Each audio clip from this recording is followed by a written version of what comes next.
नमस्कार। आपने देखा पिछली बार हमने आपको बताया था GSTR-1 भरने का तरीका। अब मैं आपको बताऊंगा GSTR-3B भरने का तरीका। ये भी उतना ही आसान है जितना आपने GSTR-1 भर के देखा है। ये GSTR-3B की इन्फॉर्मेशन भी आपको BT हॉक ऐप पे मिल जाती है।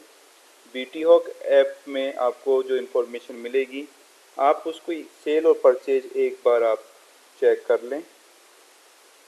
उसके बाद इस पे लॉगिन करें। लॉगिन करने के लिए आपको यूज़र नेम पासवर्ड देना पड़ेगा। ये यूज़र नेम पासवर्ड आपके पास होगा या आपने जिनको दिला रखा होगा या दे रखा होगा उनके पास होगा, आप उनसे ले सकते हैं। ये GST पोर्टल का URL है। ये जो ऊपर लिखा हुआ आ रहा है, ये GST पोर्टल का URL है। अब मैं इस पर लॉगिन कर रहा हूँ इनके यूज़र नेम पासवर्ड से। ये नीचे कैप्चा है, इसका अपन ध्यान रखेंगे ये सही तरीके से टाइप हो। मैंने बिल्कुल देख के टाइप किया है। अगर ये एक्यूरेट इन्फॉर्मेशन होगी, सही इन्फॉर्मेशन होगी तो हम लॉगिन कर जाएंगे। अगर नहीं होगी तो कोई ना कोई इन्फॉर्मेशन मिसिंग होगी या गलत होगी। हम देखते हैं क्या होता है।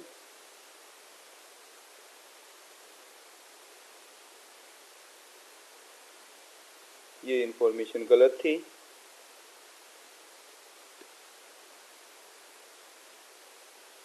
BKTS ये मैंने दोबारा से टाइप किया है।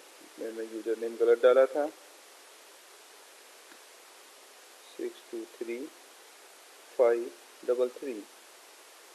अब देखते हैं इन्फॉर्मेशन सही होगी तो हम लॉगिन करेंगे। इन्फॉर्मेशन करेक्ट है, हमने लॉगिन कर लिया है। लॉगिन करने के बाद आप देखेंगे सबसे पहले आएगा रिटर्न डैशबोर्ड। ये देखो, ये रिटर्न डैशबोर्ड आ रहा है। आपको इस पर क्लिक करना है। रिटर्न डैशबोर्ड पे आपको क्लिक करना है। ये ओपन हो रहा है। फाइनेंशियल ईयर 2018-19 बिल्कुल सही है। अभी हम मई मंथ की भर रहे हैं क्योंकि मई का ही टाइम हो रहा है, जिसकी लास्ट डेट 20 तारीख है। इसमें सबसे पहले हम चेक करेंगे कि GSTR-1 भरी है कि नहीं भरी। ये देखिए फाइल्ड आ रहा है, इसका मतलब GSTR-1 इन डिस्ट्रीब्यूटर साहब ने भर ली है। अब इनको GSTR-3B भरनी है। आप सीक्वेंस याद रखिएगा सर, पहले GSTR-1 जाएगी फिर GSTR-3B जाएगी। ये इसी महीने से चेंज किया गया है। GSTR-1 भरने की तारीख 10 तारीख है और GSTR-3B भरने की तारीख 20 तारीख है। ये एक दूसरे से लिंक करती हैं, इसलिए GSTR-1 में इंफॉर्मेशन भी हम करेक्ट डालें। प्रिपेयर ऑनलाइन पे क्लिक करेंगे, हम आगे खुल जाएंगे। ये जनरल इन्फॉर्मेशन आ रही है, आपको सिंपल ओके करना है। ये एक और इन्फॉर्मेशन है जो ये कह रही है कि अगर आपने पिछले महीने में लेट सबमिशन किया है तो आपको पेनल्टी लगेगी, और ये पेनल्टी लगेगी ही अगर आपने टाइम पे नहीं भरी है तो। आप टाइम का ध्यान रखिए, टाइम पे भरेंगे आपको पेनल्टी नहीं लगेगी। मैंने क्लोज कर दिया। आपको ये भी ध्यान रखना है, यहाँ पर जो इन्फॉर्मेशन आ रही है ना सर, इसमें बी से चालू करना है। BCDE, BCDE के अंदर यस नो यस नो, आप इसको ध्यान से देख लीजिएगा। इसके बाद मैं नेक्स्ट करूँगा। नेक्स्ट करने के बाद मुझे कहाँ जाना है, 3.1 tax on outwards. Tax on outwards का मतलब है सेल। सेल की इन्फॉर्मेशन के लिए यहाँ पे मैंने क्लिक किया कि मुझे सेल की इन्फॉर्मेशन डालनी है और ए वाले ही कॉलम में डालनी है। कौन से वाले कॉलम में डालनी है सर, ए वाले कॉलम में डालनी है। ए वाले कॉलम में टोटल टैक्सेबल डालूंगा। ये इन्फॉर्मेशन आपके एडमिन पैनल पर, BT हॉक के एडमिन पैनल पर अवेलेबल होती है। यही सेम इन्फॉर्मेशन आपकी मेल आईडी पे अगर आप मंगवाना चाहते हैं तो मोबाइल ऐप के थ्रू वहाँ पे GSTR रिपोर्ट का बटन है, वहाँ पे सेलेक्ट कीजिए और वहाँ पे इन्फॉर्मेशन आ जाएगी। सेम इन्फॉर्मेशन होती है तो मैं आपको यहाँ से दिखा देता हूँ। एडमिन पैनल से मैंने इन डिस्ट्रीब्यूटर साहब के यूज़र नेम पासवर्ड से लॉगिन किया है। अभी हम लॉगिन हो रहे हैं।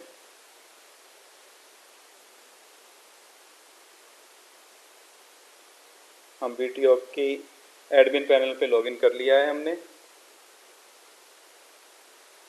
यहाँ पर एक बटन है सर रिपोर्ट्स का, आपको सीधा रिपोर्ट्स पे जाना है।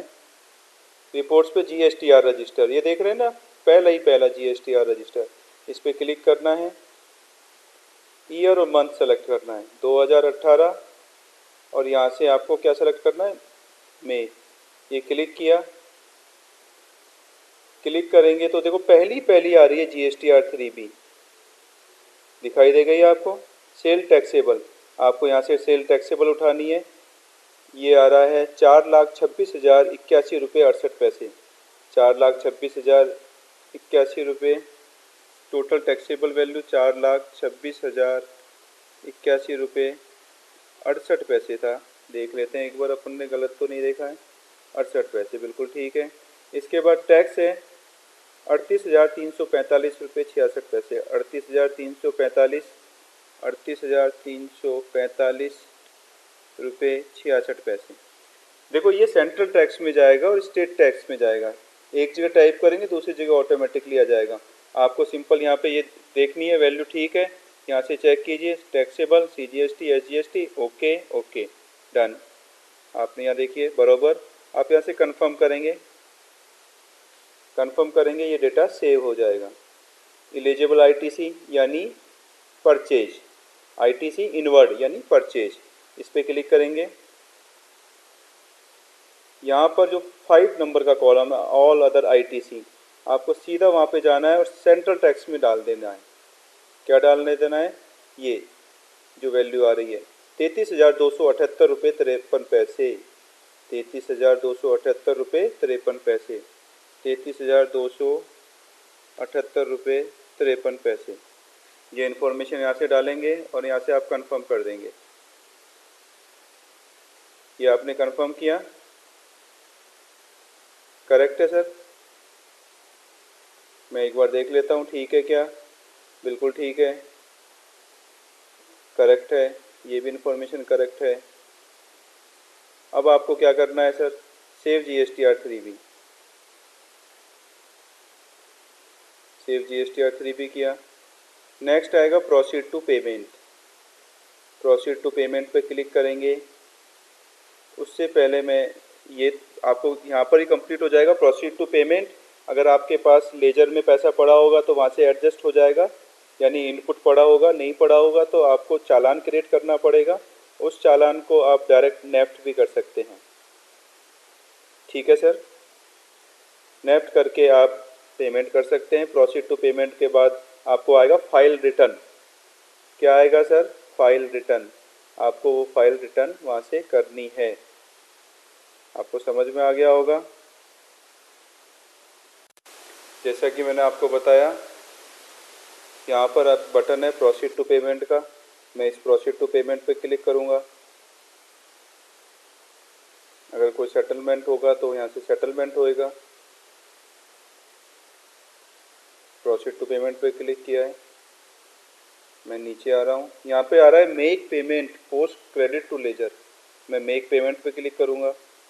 Do you have sufficient, you do not have sufficient balance in electron ledger, do you want to continue to credit challan, मैं इस पर यस करूँगा। तो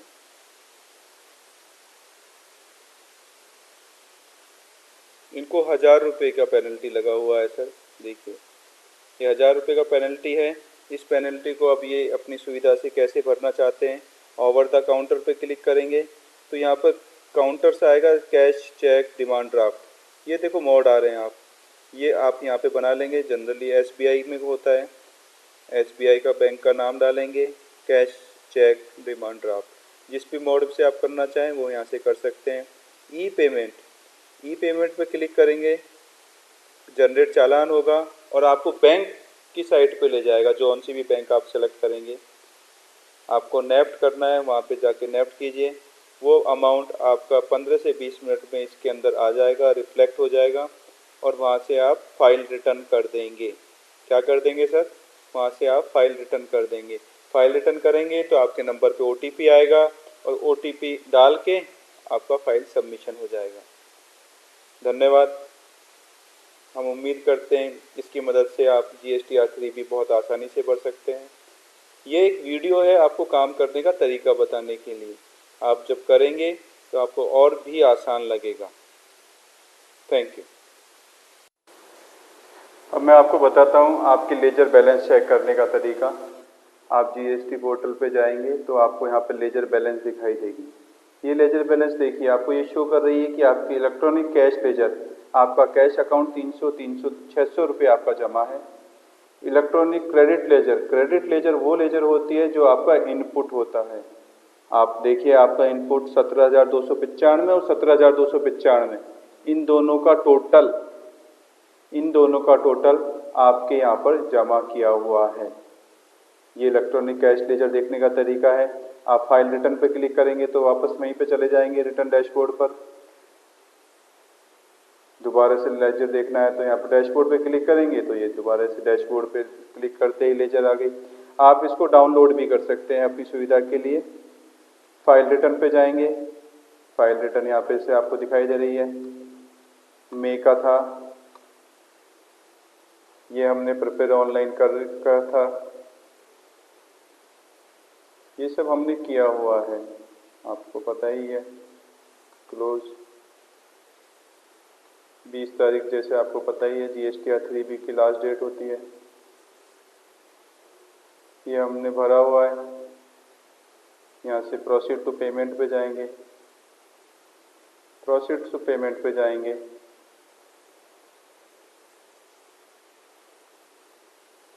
तो आप देखिए प्रोसीड टू पेमेंट पे आपको एक चीज़ मैं आपको यहाँ पे दिखाता हूँ।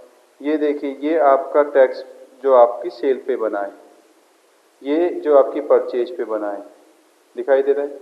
ये दोनों का डिफरेंस है, यानी इतना टैक्स आपको पे करना है। लेकिन आप देखेंगे ये आपका इनपुट पड़ा हुआ है, कितना पड़ा हुआ है? 17,295, 17,295 इनपुट पड़ा हुआ है CGST का, 17,295 इनपुट पड़ा हुआ है आपका SGST का। जब आप मेक पेमेंट पे जाएंगे तो यहाँ पर ये चेंज कर देंगे, तो पुराने वाले से ये जो आपका इनपुट पड़ा हुआ है उससे ये एडजस्ट हो जाएगा। कैसे होगा सर? यहाँ पे 38,346 ये किया, देखो यहाँ पर 0 हो गया है, ये देखो ये 0 हो गया है, ये नहीं हुआ है क्योंकि यहाँ पर अभी 33,000 ही है, जबकि आपके पास बैलेंस है 17,295। आप यहाँ से इसको, तो आपको टैक्स नहीं भरना पड़ेगा। 38,346 ये किया, यहाँ से 0 हो गया। अब ये देखिए बैलेंस कम हो गया, 12,228 हो गया, यानी वो एडजस्ट हो गया। अब मैं इसके बाद आपको दिखाऊंगा आगे, ये 500 रुपये की लेट फीस है, यानी 1,000 रुपये आपके लेट फीस के बनते हैं। ये आपके इनपुट से एडजस्ट नहीं होंगे, ये आपको जमा कराने पड़ेंगे। जमा कराने का तरीका मैंने जैसे आपको बता ही दिया था। आप यहाँ पे क्लिक कीजिए, देखिए कैश लेजर में सफिशिएंट वो नहीं है इसलिए चालान क्रिएट कर देते हैं, बोल दीजिए यस, क्योंकि कैश लेजर में आपके पास 600 ही थे। ये चालान बन रहा है आपका 1,000 रुपये का। ई पेमेंट करना है तो ई पेमेंट कर दीजिए, ओवर द काउंटर पे यहाँ पे क्लिक करेंगे तो आप काउंटर सेलेक्ट कर दीजिए। SBI बैंक सेलेक्ट कर लेते हैं, जैसे देखिए कहाँ पर है, यहाँ पर स्टेट बैंक ऑफ इंडिया ये दिखाई दी, इस पे सेलेक्ट किया। यहाँ पर मोड आ रहा है cash, cheque, demand draft. Cash से करना है, कैश पे क्लिक कर दीजिए, जनरेट चालान कीजिए। जनरेट चालान करेंगे, चालान बन जाएगा। ये आपका चालान बन के आ गया। आप यहाँ से इसको डाउनलोड कर लीजिए, ये डाउनलोड कर लिया चालान, और आप इस चालान को बैंक के काउंटर पे जाके जमा करा सकते हैं। ये देखिए चालान है, इसका प्रिंट लेके बैंक के काउंटर पे जमा करा दीजिए। ये दिखाई दे रहा है सर, ये चालान है, 1 पेज का चालान है, प्रिंट करके लेके जाइए और वहाँ पे काउंटर पे जमा करा दीजिए। समझ गए सर? देख ही लिया होगा आपने GST भरना कितना आसान है। आपकी लेजर चेक करना, लेजर क्या है? GST की एक अपनी खुद की लेजर है जिसमें ये बताता है कैश आपने कितना जमा कराया हुआ जो कि बचा हुआ है। बचा हुआ का मतलब कि वो कहीं टैक्स में एडजस्टमेंट नहीं हुआ है। और क्रेडिट लेजर आपकी इनपुट लेजर है, जो आप परचेज करते हैं उस पर जो टैक्स बनता है वो आपका इनपुट टैक्स होता है, जो कि आपकी परचेज पार्टी जमा कराती है, और उसको आप अपने सेल के टाइम एडजस्ट कर सकते हैं। समझ गए होंगे आप? जब ये जमा हो किया जाएगा तो प्रोसीड टू फाइल पे क्लिक करेंगे, अभी हाईलाइट नहीं है ये। जैसे ही पैसा जमा होगा प्रोसीड टू फाइल पे क्लिक करेंगे, आपके नंबर पे OTP आएगा, OTP आप यहाँ पे डालेंगे और सबमिट हो जाएगा। धन्यवाद। हमें उम्मीद है आपको ये आप इस वीडियो की सहायता से GSTR 3 भी आसानी से भर सकते हैं।